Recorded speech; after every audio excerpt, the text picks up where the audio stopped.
Well, there is a hot new competition happening on YouTube right now. It's the Next Food Network Star YouTube Challenge. The network whittled more than 700 entries down to 15 finalists, and Jill Sharp from right here in Seattle is one of them. If she wins, her show will be titled Make Ahead Meals and will help America better prepare for eating healthy food by cutting out a lot of the prep time. Sounds like a very handy skill to pass on. So I'm now going to hand the reins over to her so she can show us what she's made of. Take it away, Jill. Alrighty, well, thank you for having me. We are going to start off with pesto. So pesto is really simple, just a few ingredients. We toasted some walnuts and pine nuts, popped those into a food processor, a few garlic cloves right in there, Parmesan cheese, and it's good to get it a little shredded to help out the food processor a little bit. And then what we're going to do is just get a little bit of lemon. And I put my hand under here, so that way none of the seeds end up in your pesto. Nice little squeeze. And then, of course, the star of the show, the basil.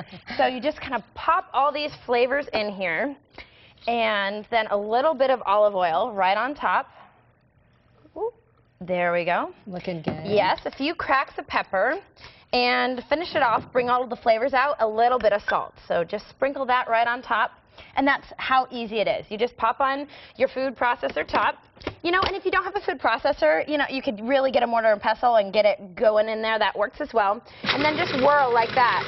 And you're just going to let that go for about a minute or so all the flavors really melt together.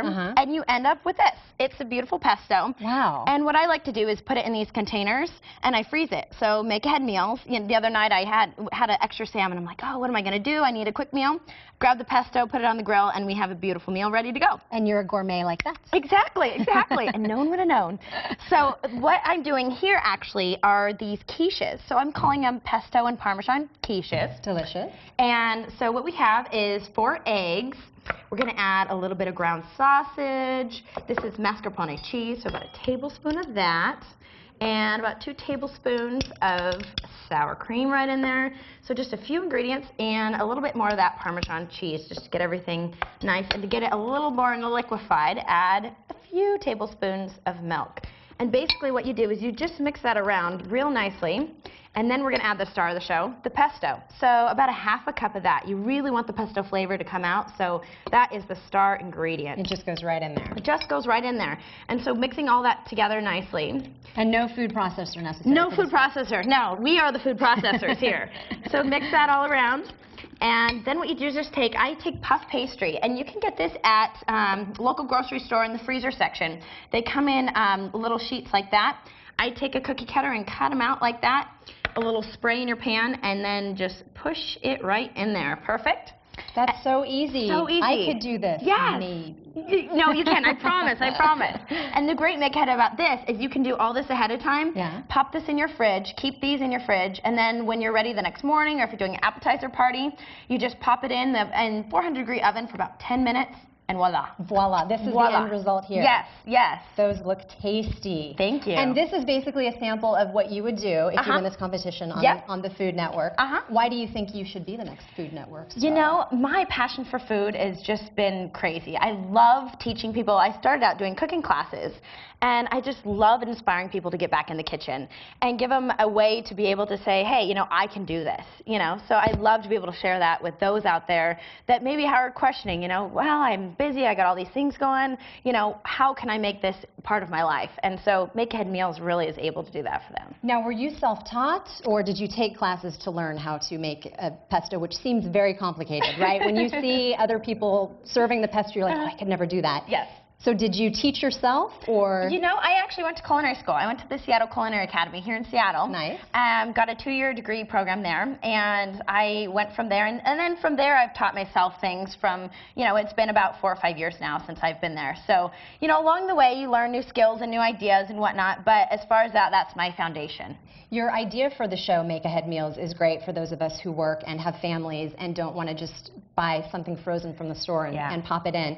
Do you find that more and more people are wanting something like this? Because a lot of the cooking shows are how to make a gorgeous gourmet meal for Thanksgiving, but this is really practically oriented. Right, right. Well, and you know what? The people who I've reached out to really need the practical kind of stuff. You know, they are busy working, they have kids, you know. So it's, as much as it's great to be able to put on a huge Thanksgiving spread, which you could do Make Ahead Meal style too, but, you know, it's nice to have these everyday little things that you can have people over over and enjoy, sit down in the back with a glass of wine and not feel stressed out about the dishes and the food and everything. So it's a lifestyle. And you've already been offering help for people through your own website? Yeah, thelatekitchen.com, actually. We have all sorts of recipes and videos, so that way, you know, you can really get the Make Ahead lifestyle through thelatekitchen.com as well. But if people want to see you not just online, but on TV, yes, you got to vote. Got to vote, So yes. how do they do this? Okay, so you go to www.youtube.com/Food Network. And then you'll see on there, right at the top, it says vote. Click on that, and then you'll look for Make Ahead Meals with Jill. Click on that, and then from there, you hit on green thumbs up. You see a green thumbs up, you hit it. And you can vote as much as you want. Today's the last day. I want to see everybody in the audience doing this right now for Jill. There you go. And you don't even know how many votes you've gotten. They keep it a big secret. It is a secret. It is a secret. Yes, absolutely. All right. Well, we are hoping that you win this. And you'll have to come back on even after you're a big Food Network star. Okay? Absolutely. Promise. I would love to. Okay, Thank you so much. So like Jill said, you still have time to vote for her and put her closer to getting crowned as the next Food Network star. Voting ends tonight at midnight. So go to your computer as soon as our show is over and cast your votes. All the details will be on our website. Good luck, Jill. Thank we you wish you so the best. much. Thank you. And when New Day returns, a performance from a 12-year-old guitar player whose talent will inspire you. We'll be right back.